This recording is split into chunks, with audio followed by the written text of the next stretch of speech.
nandito at ngayon pag-uusapan natin ang puno ng kakao. Ito ang puno ng kakao. Ang scientific name ng cacao tree ay Theobroma cacao.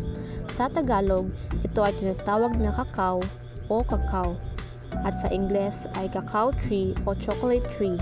Ang kakao ay isang maliit na puno na tumutubo sa mga tropikal na lugar gaya ng Pilipinas. May makintab itong dahon at ang bunga ay kulay dilaw o pula na may laman sa loob na tinatawag na cacao beans.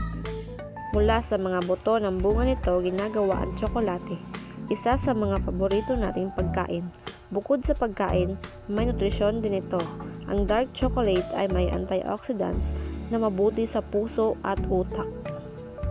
Mahalaga ang kakao sa kabuhayan ng maraming Pilipinong magsasaka. Ginagawa itong tsokolate, tableya, cacao powder at iba pang produkto na binibenta sa lokal at international na merkado. Ginagamit din ito sa tradisyonal na medisina bilang pamparelax, pampatibay ng katawan at pampasigla ng isipan. Ngayon naman, sagutin natin ang tanong. Bakit mahalaga ang saribuhay ng Pilipinas? Mahalaga ang saribuhay dahil ito ang pinagmulan ng ating pagkain, gamot at likas na yaman. Tumutulong ito sa pagpapanatili ng balanse sa kalikasan at proteksyon laban sa mga sakuna. At iba't ibang uri ng halaman at hayop ay nagbibigay kabuhayan, kalusugan at pagkakakilanlan sa ating lahi.